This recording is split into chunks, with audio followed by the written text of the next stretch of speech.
Good morning. Welcome to Walking Boxing.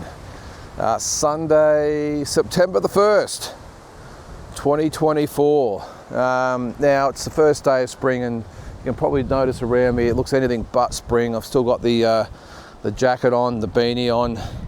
Not overly warm at all this morning. Cold, wet, windy, but we soldier on.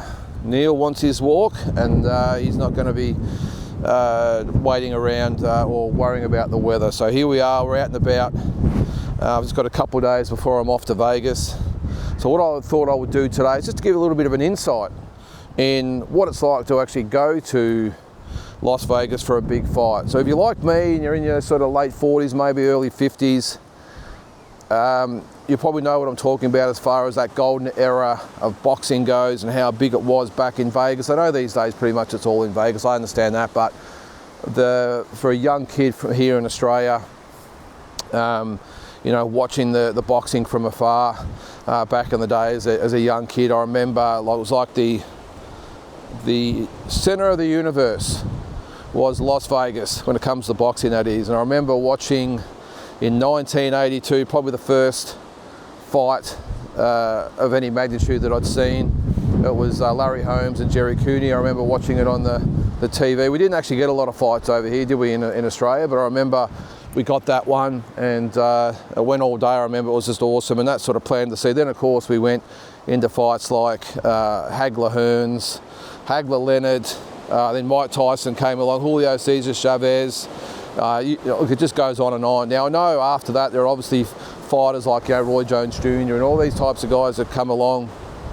But for me, the 80s were where it was sort of at its most magical. That's when I just remember it the most, and that's where the seed was planted for me, as far as being a die-hard, rusted-on boxing fan. And over the years I've been very fortunate to have been able to get over there numerous times. The first one I actually went to was in 2003.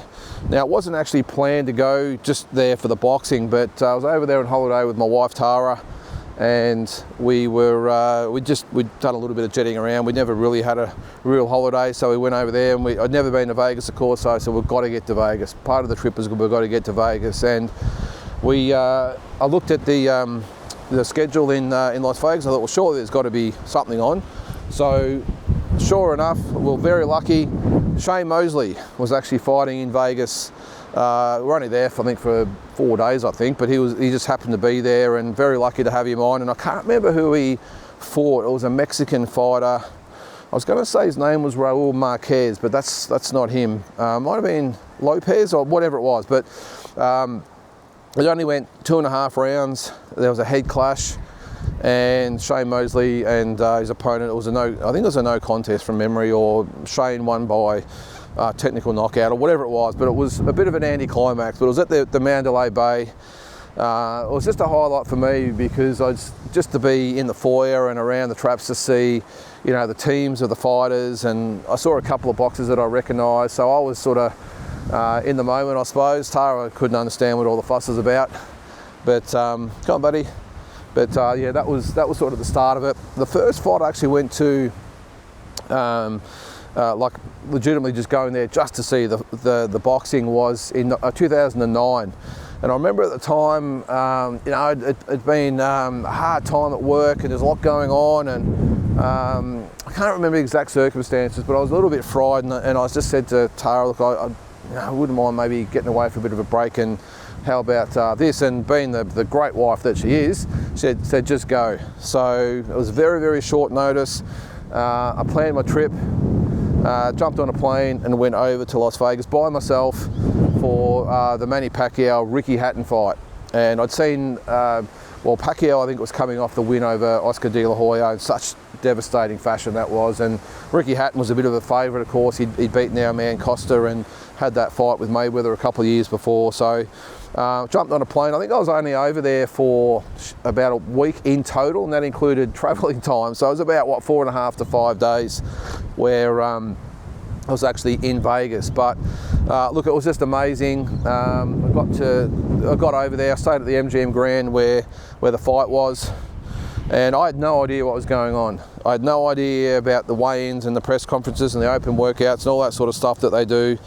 So I don't think they might have had open workouts back then. But anyway, I missed the weigh-in because I just didn't know. I didn't know anyone there, and I obviously wasn't a big one for checking the internet. And I don't even think back then they didn't really have the saturation that they do now with, with all their apps, and they bring out the fight schedule, and they've got all the news sites and YouTube channels and all that sort of stuff. It didn't really exist then.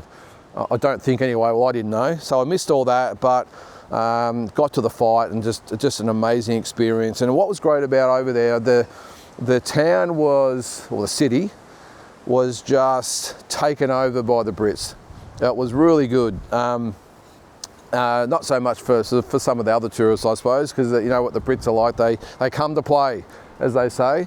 So being an Aussie, I was mistaken repeatedly for being a Brit. Everywhere I went, the Americans thought I was a Brit. So I ended up just giving up and just saying, yeah, okay. So I was, for that week, I was Team Hatton, Team Britain. But they're a good bunch there, the Brits. As I said, they pretty much took over the town or the city. Every bar was packed. I like playing a bit of poker, so I'd go play that, and all the tables were full of Brits. It was just a really great atmosphere, and of course their song, There's Only One Ricky Hatton, played right through the city the whole week, and that's all you could hear through the bars and clubs, and just walking down the strip. It was awesome. But the fight itself, it was great. I sat next to, I still remembered a couple of really lovely British guys who used to follow Ricky Hatton everywhere he went, and they were great. Didn't have overly great seats. I just sort of got whatever I could, but they were awesome. I still remember being sort of starstruck by, when they introduced a lot of the celebrities at ringside, and they had a little entrance for them to come in. I could see them walking in, and I remember seeing that, thing, wow, this is just literally a dream come true for me. And from then I was hooked. Didn't end well for Ricky Hatton that night either, if you remember. And what was funny about it is that because they were singing There's Only One Ricky Hatton for the whole week, after he got knocked out, and you could hear a pin drop, by the way, when he got knocked out in the arena. Before that, there was the drums and the trumpets and all that sort of stuff going, and as you know, he got obliterated in 2 rounds. And the Filipinos afterwards were singing There's No More Ricky Hatton. So there's no more Ricky Hatton, and they're dancing around, and the Brits didn't really know how to take this, because normally in that situation at some sporting events, it could have got a little bit ugly, them being taunted. But they weren't quite sure how to take the Filipinos, because of course the Filipinos are lovely people, very respectful. They're not the most threatening type of people, so they didn't really know how to take it. So I think they took it in good stride in the end, and pretty much laughed it off. But I remember going back to the after party at the Mandalay Bay, and Manny came out and was singing and playing. He might have been playing a guitar or something, but it was a really great atmosphere. It was a really great first introduction to Las Vegas boxing, and as I said, from there I was hooked. I've been over there numerous times, but some of the sort of fights that sort of stand out, I remember 2012, I was there again. I was there for a family holiday this time, and I took my sons to see Manny Pacquiao and one Manuel Marquez number 4. So you know what happened in that fight, of course. Pacquiao was knocked out in the 6th round. And my oldest son, I think, had just turned 8. And my youngest was about to turn 6. So it was a bit of a handful. And we're up in the stands. And as you probably know, the Mexican fans are just unbelievable type of fans. They really love their boxing, and we're up in the stands, and looked a bit shaky there for Marquez for a while. First of all, I remember when he dropped Pacquiao, I think in the 3rd round, the place went nuts. But when he knocked him out in the 6th round, I thought the roof was going to lift off the stadium. It just went nuts. And then all the Mexican fans, they were that excited. They were all throwing the pots or the cups of beer and popcorn and everything up in the air, and it was just like it was raining in the theatre, the arena, and we got absolutely soaked in beer. Now, my youngest son fell asleep during the fight. That's how much he was excited by it. This is the same kid who fell asleep at a Guns N' Roses concert, by the way. I'm not sure how you do that, but anyway, he's the type of kid that could sleep anywhere.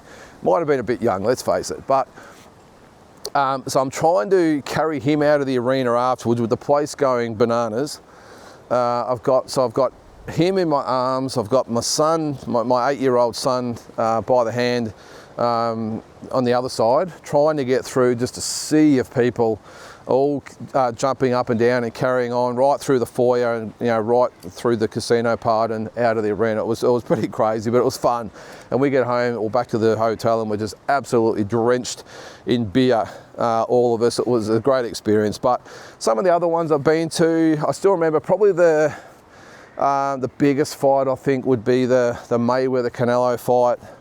That was massive in that. I remember, because if you go to the fights there, they of course have the weigh-in the day before, and they usually section off probably a third of the arena, maybe a quarter of the arena. They'll put the curtains up and that sort of stuff, and put the stage up and all that sort of thing, and they'll get 2,000, 3,000, 4,000 people in there, whatever it might be. Well, for the Canelo and Mayweather fight, they opened the entire arena, so the whole arena was open, and from memory I think they had 13,000 people at the weigh-in.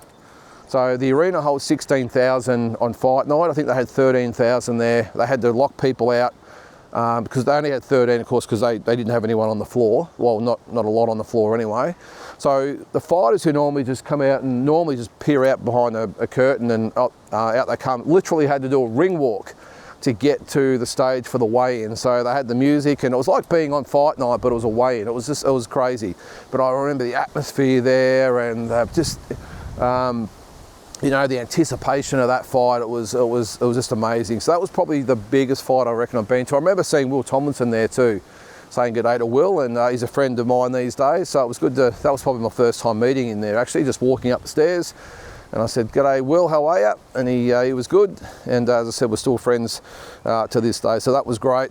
But some of the other fights, probably the not so pleasant fights I've been to were both the Mayweather-Maidana fights in Vegas. Now, the first time I went by myself, and look, the fight itself was good, it was entertaining. You remember, it was a close fight, there was all the drama with the gloves and all that sort of thing. And it was as I said, it was a close decision. But afterwards, going out of the arena, something must have happened. I don't know whether someone heard something or whatever, but this is in just the foyer leading out, and everyone just panicked and scattered. So I actually got pinned against the wall. People were falling over, they were getting trampled on. It was actually really scary. And I'm not sure whether people heard a gunshot or whatever it might have been, or thought they did, but it was just pandemonium. And I was really lucky that I got pinned against the wall and probably wasn't in the middle of it all where I hit the deck and people were just jumping on people and that to get out. So it was pretty scary. And so that wasn't a great night. The other one was the following fight later on in the year. I actually went over there with my wife Tara, and we thought after the fight that we would just, as you'd sometimes do if you're at an event, just hang around, let everyone go out, take your time and just cruise out after everyone's gone. But the arena was almost empty, and all of a sudden everyone come rushing back in. They come pouring back in, thousands of people. And we didn't know what had happened, but it was really scary because the way they were running in, I thought someone had started shooting or whatever, because the Mayweather and Maidana fans did not clash. It was like oil and water. It was very, very hostile between the two camps. So that was a bit scary. Nothing happened, of course, but I'm pretty sure there were fights or something out in the casino. By the time we got out of there, from the arena back to the casino, it was just a trail of destruction. Lots of shops had broken windows and lots of vandalism, and it was pretty scary. So that wasn't the greatest of nights. But over the journey, it's been in Vegas for Mayweather-Pacquiao, of course, probably the biggest fight of our generation. I was over there with the twins, the Maloney twins, for a training camp, and we finished up in Vegas. We didn't actually see or go to the fight, but we watched it. It cost, wait for it, $200 US to sit in a casino and watch the fight. We watched it at the Excalibur. Just highway robbery, but everyone paid it because it was such a big fight. And then over the journey as well, I'm just looking at thinking of some of the most sort of memorable fights. I've been very lucky to see some Aussies over there. We saw Jeff Horn and Terence Crawford in 2018. Jeff Horn and his team were absolutely fantastic. They allowed us to go to Kevin Barry's gym for his last workout. We saw him, actually when we first got there, we saw him in the food court. We were there having something to eat the night we got there, and we walked past, and who's sitting there with his lovely wife was Jeff Horn. Now she's tucking into a pizza. He of course wasn't eating anything, but just to see him in the food court was great. So he was really good. We had a chat, but as I said, we went to his last workout at Kevin Barry's gym. He invited us there, and it was a great experience just to be sort of a part of it all. Didn't of course end well for Jeff, but you know, we've also been there for and again didn't end well, Andrew Maloney against Nakatani on the Haney and Lomachenko card.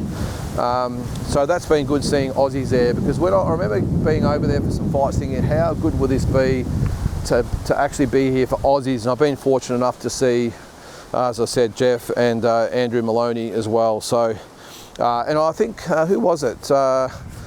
Bill Alakaway fought John Ryder, I remember, might have been on the Canelo and Ryder card as well, so that was good. But look, over the journey, it's been fantastic. I'm very fortunate to be able to do it.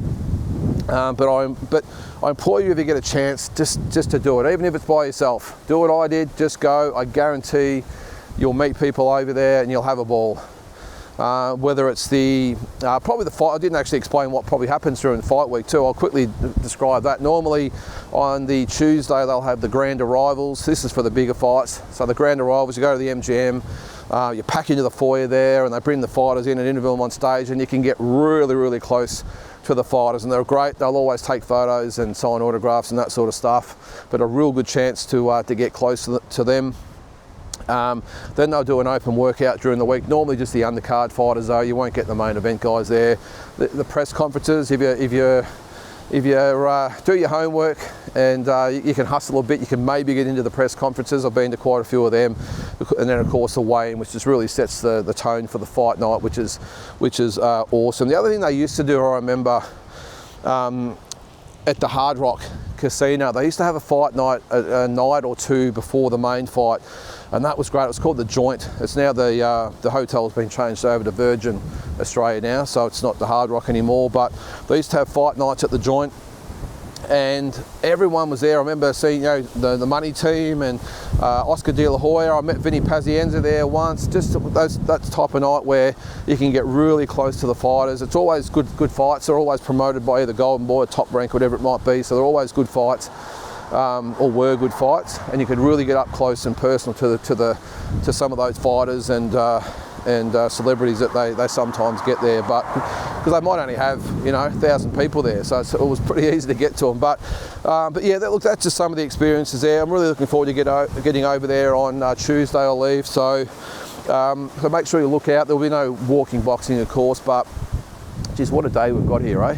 But look, I'll be doing daily vlogs, so make sure you check that out. So it won't be in this format, of course, although you never know, but I will be doing daily videos just highlighting what I've been getting up to each day on my trip over there, and there's going to be a lot going on. Not all boxing, so I think half of it's the boxing, half of it's sort of non-boxing, but if you want to tune in, I'm going to put them up anyway, and you can check them out. But guys, that is it for me today on this cold, wet, windy Sunday. I'm going to go home and get in front of the heater. I'm sure Neil's looking forward to doing the same. I hope you have a great day, and we'll catch you tomorrow.